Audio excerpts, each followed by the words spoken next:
नमस्कार, देख रहे हैं CIN का डिजिटल प्लेटफॉर्म और हम मौजूद हैं पटना के जेडीयू प्रदेश कार्यालय में। हमारे साथ मौजूद हैं जेडीयू के विद्वान प्रवक्ता हेमराज साहब। बिहार के मुख्यमंत्री नीतीश कुमार कल बंगलोर में थे, बैठक हो रही थी महाविपक्षी जिसके सूत्राधिकार है महाविपक्ष का, वहाँ से चले आए, पटना वापस आ गए।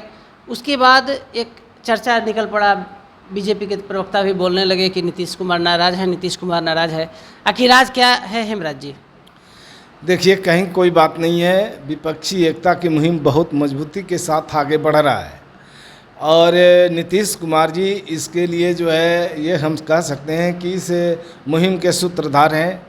और नीतीश कुमार जी ने ही पूरे देश के भिन्न भिन्न राज्यों में जाकर भिन्न भिन्न बड़े बड़े नेताओं से मिल कर के जो 2024 का मिशन है भाजपा मुक्त भारत बनाने का, इसके लिए जो है विपक्षी एकता की मुहिम को आगे बढ़ाने के लिए सब लोगों को साथ जोड़ने का काम किए। और पहली बैठक पटना में हुई। पहली बैठक में 15-16 दल उसमें शामिल हुए थे। सिर्फ 15-16 दल ही शामिल हुए थे कि भाजपा की नींद हराम हो गई, वो बेचैन हो गए। उसके बाद वो कयास लगाने लगे कि अब ये टूट जाएंगे, वो हट जाएंगे, वो शामिल नहीं होंगे। लेकिन फिर उसके बाद जो बेंगलुरु में बैठक हुई तो बेंगलुरु में जो है 26 दलों का महाजुटान हुआ।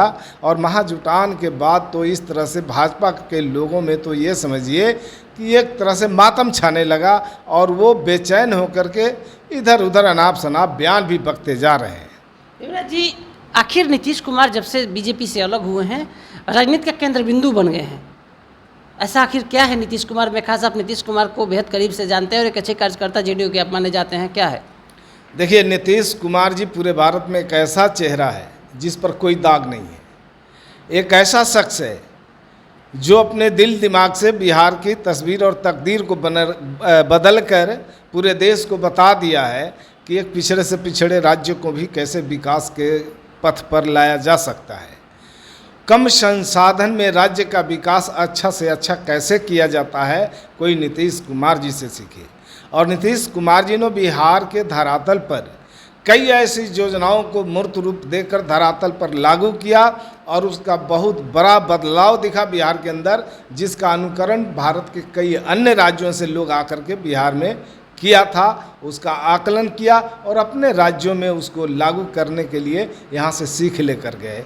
तो इस तरह से नीतीश कुमार जी चाहे वो कार्यक्रम के क्षेत्र में हो या जो है मतलब कि वो ईमानदारी के क्षेत्र में हो या मतलब कि ये कहिए कि किसी तरह का कोई भी काम वो ठानते हैं, वो करके दिखाते हैं।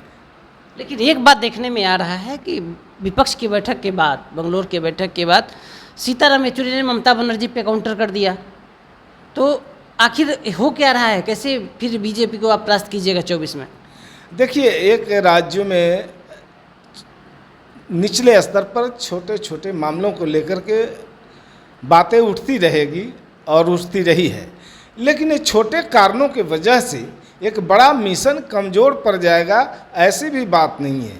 सब लोग बुद्धिमान हैं, सब लोग मिशन में पूरी त्याग की भावना से काम कर रहे हैं और सब लोगों का एम यही है कि हम 2024 में भाजपा मुक्त भारत बनाएं और एक ऐसी सरकार देश को दे जो संविधान की रक्षा करे, लोकतांत्रिक प्रणाली को पुनर्स्थापित करे, सामाजिक न्याय व्यवस्था को जो है मजबूती से आगे बढ़ाए।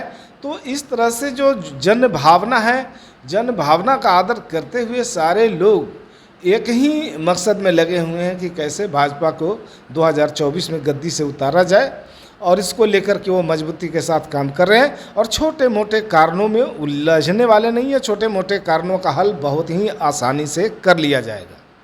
तो आप सुन रहे थे नीतीश कुमार के बेहद करीबी जेडीयू प्रवक्ता हेमराज साहब को। इन्होंने साफ कर दिया कि छोटे मोटे जो विवाद उत्पन्न होते रहते हैं छोटे छोटे राज्यों में, उस पर ये बड़े अभियान में इस पर ध्यान नहीं दिया जाता है और साफ साफ 2024 में मोदी को सत्ता से हटा देना है।